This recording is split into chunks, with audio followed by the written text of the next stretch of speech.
2024 सालची गोष्ट आहे. इराणने थेट इस्रायलवर हल्ला केला. शेकडो ड्रोन्स, मिसाईल्स. इतिहासात असं पहिल्यांदाच घडलं. हो, आणि त्यामुळे हा जो अनेक दशकांपासूनचा संघर्ष आहे ना, तो एका नव्या आणि खरं सांगायचं तर धोकादायक वळणावर आलाय. अगदी. म्हणूनच आजच्या आपल्या या चर्चेत आपण याच इराण-इस्रायल संघर्षाचा जरा खोलवर जाऊन विचार करणार आहोत. आपल्याकडे जी माहिती आहे त्यातून या संघर्षाची मुळं कुठं आहेत, त्याचं स्वरूप कसं बदलत गेलंय आणि त्याचे जागतिक परिणाम काय आहेत हे सगळं समजून घेण्याचा प्रयत्न करूया. नक्कीच. कारण हा फक्त 2 देशांचा वाद नाहीये. याची सुरुवात खूप आधी झाली आहे आणि त्याचे धागेदोरे खूप गुंतलेले आहेत. हो, म्हणजे सुरुवातीला 1948 मध्ये जेव्हा इस्रायलची स्थापना झाली तेव्हा इराणचा विरोध होता असं दिसतंय. बरोबर. पण त्यानंतरचा काळ मात्र थोडा आश्चर्यकारक आहे. हो ना, मलाही ती माहिती वाचून खरंच आश्चर्य वाटलं की 1979च्या इस्लामिक क्रांतीच्या आधी म्हणजे शाह पहलवींच्या काळात इराण आणि इस्रायलमध्ये चक्क मैत्रीचे संबंध होते, व्यापार होता, तेल पुरवठा होता. इतकंच नाही, लष्करी सहकार्य सुद्धा होतं त्यांच्यात.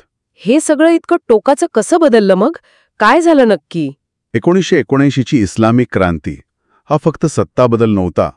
आयातुल्ला खुमेनींच्या नेतृत्वात इराणची जी इस्लामिक ओळख होती ती जास्त प्रखर झाली आणि त्यांची जगाकडे बघण्याची भूमिकाच बदलली.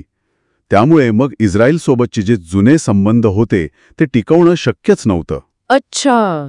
इस्रायलला छोटा शैतान म्हटलं गेलं, अमेरिका बडा शैतान, आणि मग शत्रुत्वाचीच भूमिका पक्की झाली. हा वैचारिक बदल खूप महत्वाचा आहे. आणि मग संघर्षाचं स्वरूप पण बदललं, बरोबर? म्हणजे इराणने थेट युद्धाऐवजी दुसरा मार्ग निवडला. अगदी बरोबर. ज्याला आपण प्रॉक्सी वॉर किंवा छुपे युद्ध म्हणतो. Proxy war. हो, म्हणजे बघा, इराणने काय केलं? लेबनॉनमधला हिजबुल्ला गट आहे, गाझामधला हमास आहे, येमेनमधले हौथी आहेत. या गटांना शस्त्र पुरवली, प्रशिक्षण दिलं, पैसा दिला आणि त्यांच्यामार्फत इस्रायलवर हल्ले सुरू ठेवले. म्हणजे थेट जबाबदारी टाळायची आणि तरीही प्रभाव ठेवायचा. अगदी. कमी खर्चात, कमी जोखमीत आपलं उद्दिष्ट साधायचं. पण हे झालं जमिनीवरचं छुपे युद्ध. आजकाल सायबर हल्ले पण खूप महत्वाचे झालेत. हो, नक्कीच. आपल्या स्रोतांमध्ये पण इराणच्या वाढत्या सायबर क्षमतेबद्दल चिंता व्यक्त केली आहे.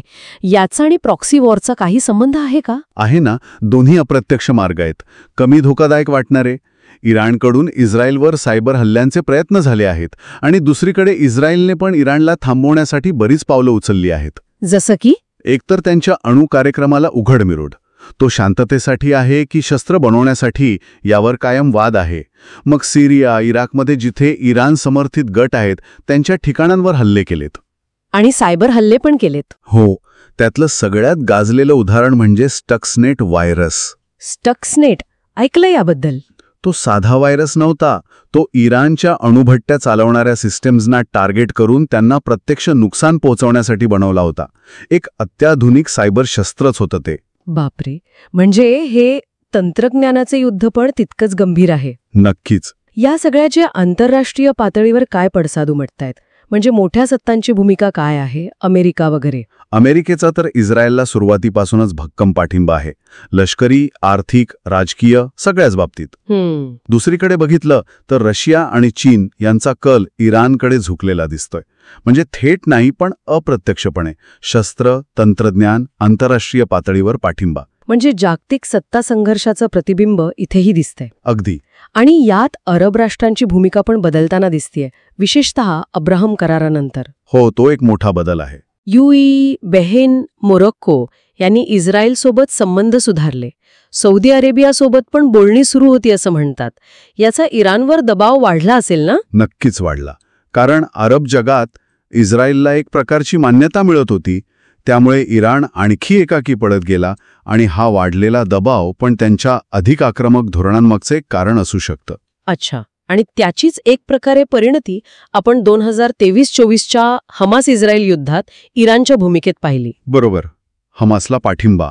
आणि मग शेवटी 2024चा तो थेट हल्ला, तेव्हा तर जणू तिसऱ्या महायुद्धाचीच भीती वाटू लागली होती. हो, तो क्षण खरंच खूप धोकादायक होता. पण दोन्ही बाजूंनी नंतर खूप सावधगिरी दाखवली.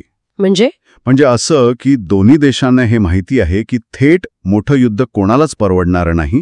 त्याचे परिणाम फक्त त्या प्रदेशापुरते राहणार नाहीत. हो, ते तर आहेच. त्यामुळे सध्या तरी दोन्ही बाजूंनी एक प्रकारच्या नियंत्रित संघर्षात अडकले आहेत असं दिसतंय. थोडक्यात सांगायचं तर एकेकाळचे मित्र असलेले देश आज कट्टर शत्रू बनलेत. बरोबर. आणि सुरुवातीचा छुपा संघर्ष आता थेट हल्ल्यांपर्यंत येऊन पोचलाय, ज्याचे परिणाम संपूर्ण जगावर होऊ शकतात. म्हणूनच हा गुंतागुंतीचा संघर्ष समजून घेणं आजच्या काळात खूप महत्वाचं आहे.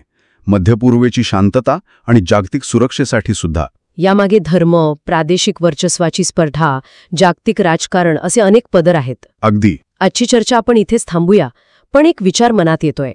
जरी दोन्ही देश सध्या थेट युद्ध टाळत आहेत, पण हे जे छुपे संघर्ष आहेत, सायबर हल्ले असतील किंवा प्रॉक्सी वॉर्स असेल, हे भविष्यात नियंत्रणाबाहेर जाऊन आणखी विनाशकारी स्वरूप धारण करू शकतात काय, यावर खरंच विचार करायला हवा. हा महत्वाचा प्रश्न आहे. त्यावर लक्ष ठेवायलाच हवं.